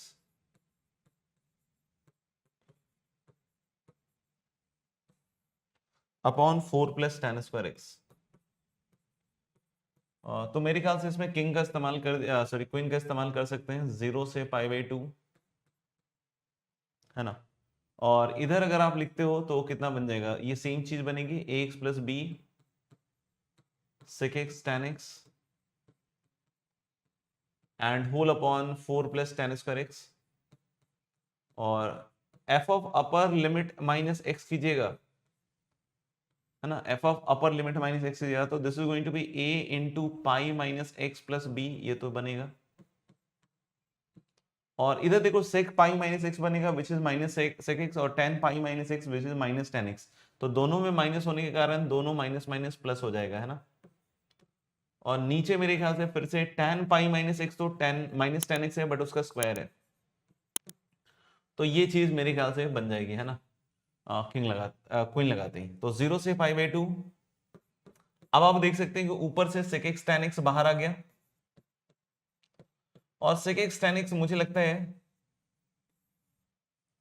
किसका डेरिवेटिव है, sec x का डेरिवेटिव है ना, तो नीचे tan से sec में कन्वर्ट कर लीजिए, तो हम लोग को पता है sec square x is 1 plus tan square x, so this will be come 3 plus tan square x, नीचे वाला, sorry, sec square x is 1 plus tan square x, so this is 3 plus sec square x। और ऊपर इन दोनों का जब सम लिखिएगा तो मुझे लग रहा है देखो ax तो कट जाएगा, and this a pi plus b is common, a पाई, एक मिनट यार, ax कट गया, a pi plus b, a pi plus 2b बेटा, a पाई प्लस 2b, है ना, और ये पाई बाई 2 है, थोड़ा सा लगता है गड़बड़ गया, है ना, ऐसा बन जाएगा। अब अगर हम लोग यहाँ पे देखेंगे बच्चों sec x को अगर t वगैरह कुछ मान लें, तो मुझे लग रहा है कि देखो ये 0 से infinity sec x tan x dx is dt upon 3 plus t square, ऐसा कुछ, एंड इसका इंटीग्रल मुझे लगता है 1 बाई root 3 tan inverse t by root 3, ऐसा करके कुछ बनना चाहिए, और इन्फिनिटी पे पाई बाई 2, तो मेरे ख्याल से पाई अपॉन 2 रूट 3, और 0 पे 0, तो मुझे लग रहा है कि यार ये मेरे ख्याल से तो ये आना चाहिए, अगर ये नहीं मिल रहा है तो बताइए क्या यही आंसर दिया हुआ है, एक बार कंफर्म कीजिए, और नहीं दिया हुआ तो बताइए।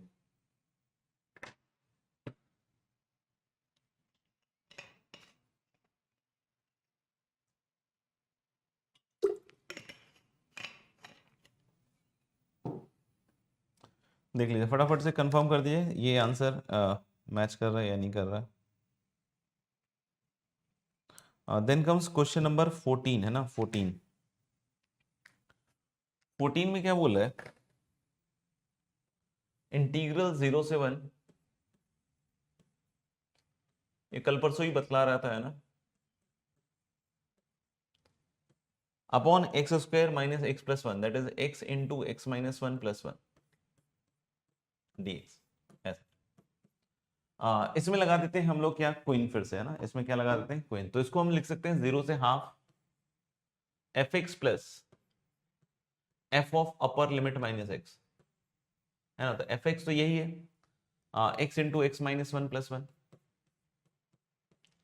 Plus f of upper limit minus x करोगे तो sine verse root under 1 minus x बनेगा। और नीचे देखना हम लोग बोले कि यहाँ पे x की जगह क्या आएगा, 1 माइनस एक्स, और यहां बनेगा आपका 1 minus x minus 1, that is going to be minus x plus 1।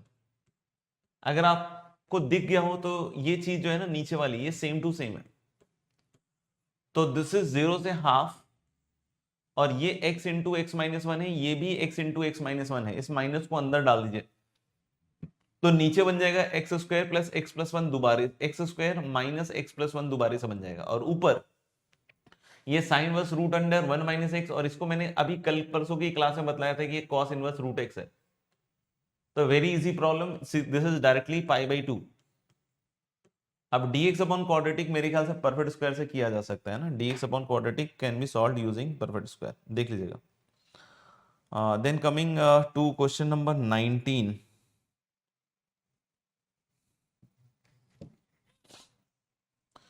Okay, हाँ, 19 देख लेते हैं एक बार, 19 में क्या कह रहा है,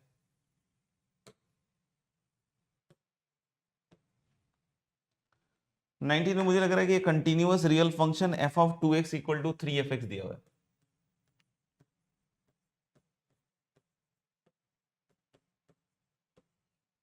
है ना, और इंटीग्रल दिया हुआ 0 से 1 fx dx, और इसकी वैल्यू हमें गिवन है, and this value is guys given to be 1, है ना, ये 1 दिया हुआ है,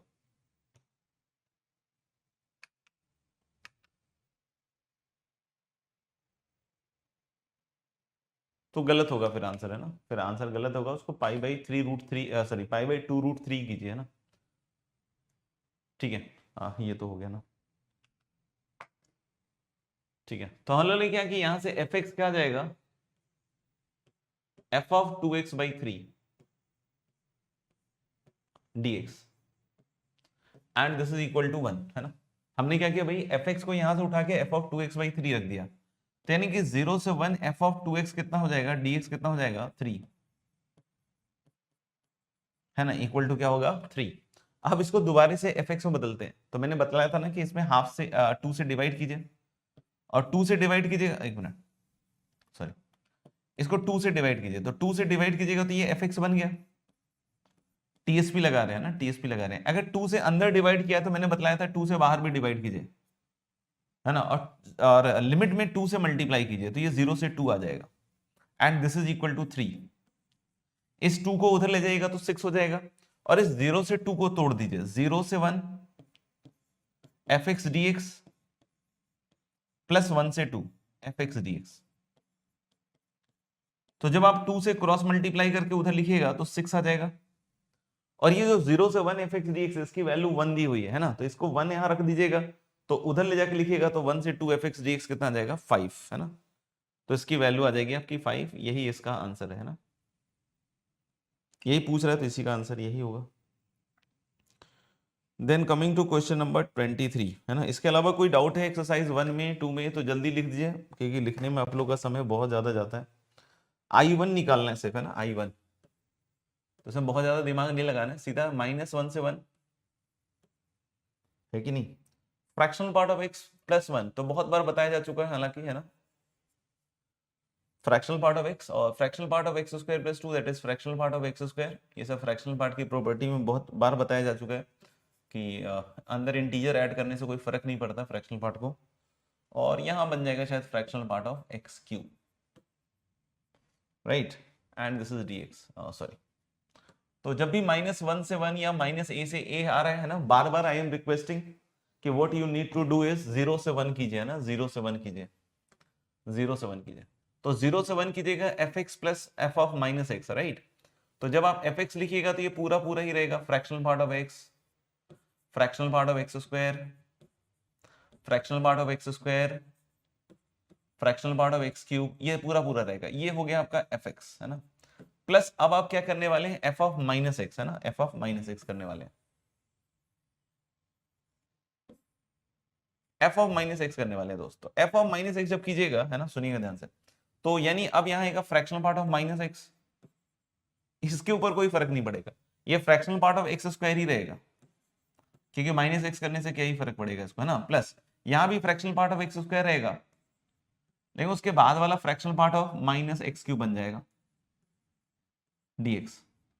अब आप थोड़ी समझदारी दिखाते हुए इन दोनों को क्लब कर लीजिए, है ना, तो 0 से 1 ये fractional part of x square बाहर आ गया बच्चों, और इन दोनों के सम में बचेगा fractional part of x plus fractional part of minus x.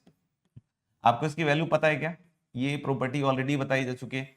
इससे भी fractional part of x square बाहर आ जाएगा और बचेगा fractional part of x cube plus fractional part of minus x cube. इसकी भी प्रॉपर्टी आपको सेम ही लगेगी जो पहले वाले की लगेगी, है ना। तो अगर आपको याद हो तो fractional part of x plus fractional part of minus x for non integer is 1, और 0 से 1 में हार्डली कोई इंटीजर होता है ना, कोई बोले 1 पे हो जाएगा या 0 पे, तो एक पॉइंट से एरिया का कोई फर्क नहीं पड़ता।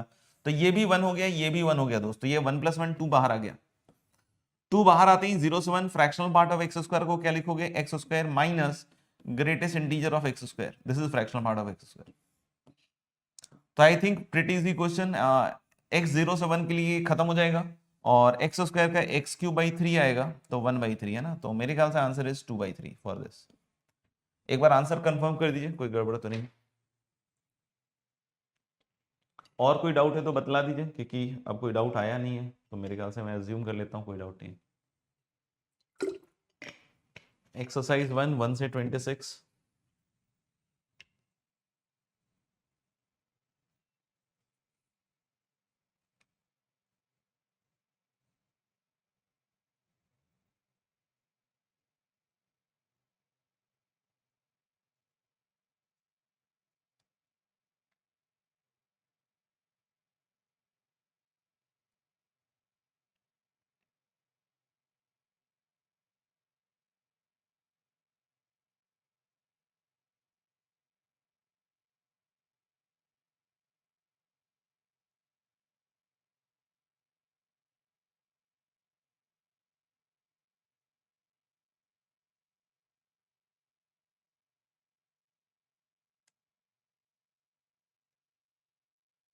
चलिए मेरे ख्याल से होमवर्क लिख लीजिएगा। नेक्स्ट